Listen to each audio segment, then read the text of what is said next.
this is what is identified as the burden of disease, right? It is only when people get into that zone that they need to be taken care of by healthcare, right? What about before that? Then they will have to do, where's Pastor Chris? Wellness. Raise the health consciousness. Raise the health consciousness of the whole population. Back in the 60s and 70s, when I was president of the Singapore Adventist Hospital, back in the 80s and the 90s, they came to us and we taught them how to conduct classes like 5-day plan to stop smoking. Anybody heard of this? It's an old program. 5-day plan to stop smoking. Weight management, stress management. We taught the Ministry of Health, Health Promotion Board. When we did New Start, Live-In New Start, they say, hey, this is a good program because we were successful with it. So they say, can you teach us? And so we had 2 sessions because we only keep the sessions to limit it to 15 participants. And we did 2 sessions, which means 30 people. We taught them, or we had them go through New Start. So, and come on, let's have all this, done. Get people here and so on. They were doing a job. But when we do it as from the heart. Because we believe in what we're doing. Can you imagine Ministry of Health when they conduct all those programs? You think they believe in it? Oh, they were just doing a job. So participants and all know that. You know Blue Zone number 1, 2, 3, 4, 5? No. Blue Zone number 1, Okinawa, Japan. Number 2, Nicola. Number 3,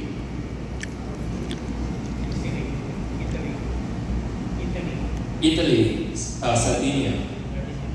And then number 4, whole country, Davao City, size. 6 million people.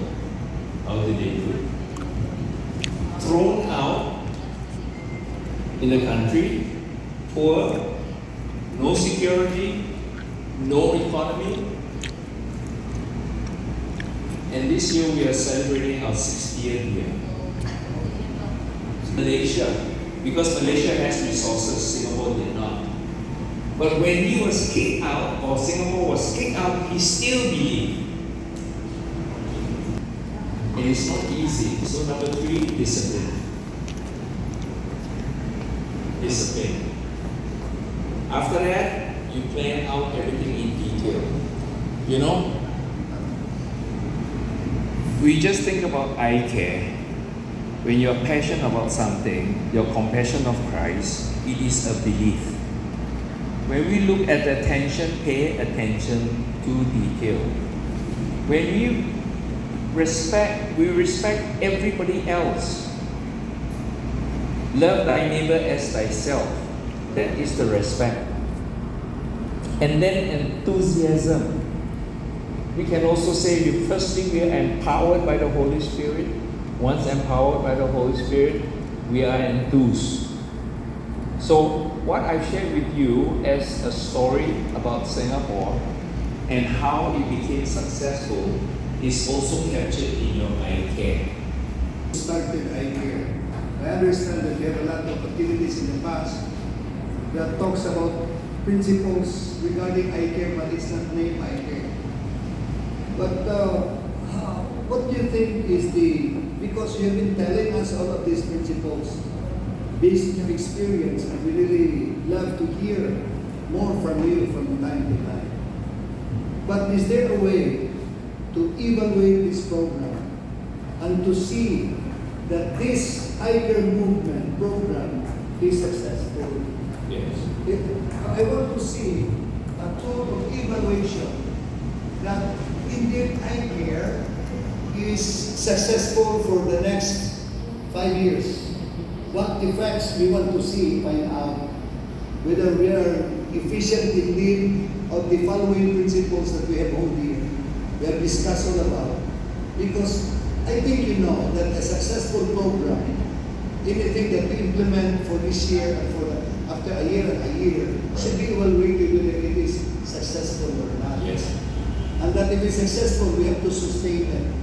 We have to certainly believe that some of our programs, like example, FYI, this retirement program we have not sustained it. Retirement program in our church, we have a part of retirement. Oh, retirement. They have not projected for the next 30 years, for 50 years, 100 years of its generations Yes. must have suffered and probably adapt to a new type of retirement program that is not so beneficial as we look at it, because the resources is depleted. Yes. Very unfortunate.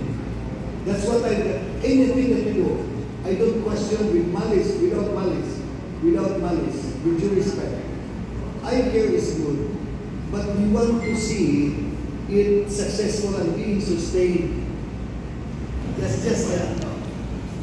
No, I believe, because when I look at principles of eye care, anything there, I try to have something that is easily remembered, and eye care is easily Before you remembered. continue, Sure. the reason why I question this because you have been presenting us a lot of golden principles. Yes, We have not seen you presenting in structured manner. yeah, Okay. and still very, very important. Sure. Like presentation. Sure. Basically, as we are talking right now, we have already implemented some of this, and in fact accomplished some. And we have not even started the kicking yet, because we see the urgency of doing it, but still part of that strategic planning. And we love to see you doing the operational because you're good. You're very smart in that area. No. Well, the thing is, to marshal its armed forces together, you know who we went to? You didn't hear about this. We went to Israel. We went to Israel. And Israel sent their commanders to help us with the Air Force, to help us with the Army. Very close, no? No. They didn't set up. They only sent their people to train Singaporeans. And from that time, all young men had to go and serve in the army. I also did it for 2.5 years. But as an Adventist, we had special dispensation that we don't need to carry arms. So they gave us non-combat vocation. So all the young men now are trained to fight, to fly, and so forth. And then Israel was there until 1967. What happened in 1967? 6-Day War, right? In 1967, if you just go to your Google or AI, Israel was engaged in the 6-Day War because all the Palestinians and all the Jordan, from Jordan to Syria to Egypt, everybody was attacking Syria, attacking Israel. And Israel was a small country. But within 6 days, Israel went and bombed all the Egyptian air base so that the Air Force cannot fly. Israeli tanks went down south to the Golan Heights, secured that, and then went up north and fought with the Syria, defended the Golan Heights from Jordan, and even Jordan on the east bank. This may have been before your time, but that war was. Israel suddenly repelled all its enemies. And then after that, they became famous. Now the Arabs are trying to, can I have my land back? Can I have my land back? And so on and so on. Right? So they had to everybody else and build a defense armed forces to defend. You think Singapore can really defend? We're so small. Can Davao City defend if the rest of Mindanao came and attacked? And then from the south, from Sabah, from the other islands came and attacked? Can you defend yourself? So no matter how good you are, you can't. And at that time, those of us inside the armed forces, we knew that we only have 3 days of resources to survive in a war. After 3 days, we will run out of ammunition, things would have been broken, and then, you can take over. But Just by doing that, we are sending out a message to anybody who's thinking of attacking Singapore. You try, just like the Israelis. Plan and divide every square foot of the island and decide what we are going to do with it. So it's like a jigsaw puzzle. But not just a jigsaw puzzle, you have to zone. Industry will go over there, the air bases will go over there. This area in the center here is water catchment area because we don't even have enough water. So we kept the forestry over there to attract rain. They plan so detailed, so much in detail, that every square foot of the land is accounted for. So imagine when we talk about ICARE, how much planning to detail we need to do. From the village I showed you, right away Singapore built all this low-cost housing to relocate everybody from the village, which occupies more land. So when you have high-rise buildings like this, you house more people. You're able to fill up.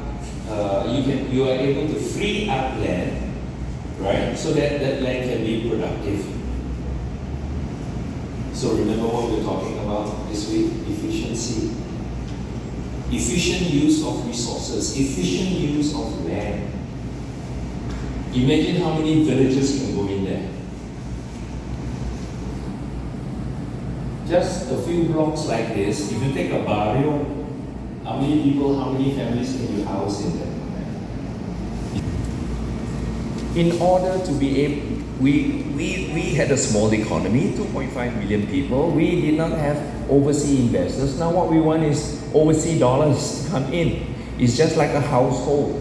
You want to have income, you go work outside, you do this, you do that. But we are not going out. We are asking people to come into Singapore. So to attract foreign investors, this became the creed. The creed means this became the core values of Singapore. In high school, you are channeled. Your grades and all that are monitored and tracked. And I can't remember where the names, but probably so. So Singapore said, hey, if they make all this, they are bigger than us, their currency is smaller, they're cheaper, then the companies will go there. No, we must go to a higher quality technology or industry. We went to semiconductors, we went into electronics. Oh, for people to go into electronics, then from the school, everybody must be trained to do that. Your vocational schools, your ITE, your industrial technical school, all have to be trained. It can be done. Oh, this is what I was about to say. Just do it. Don't work hard.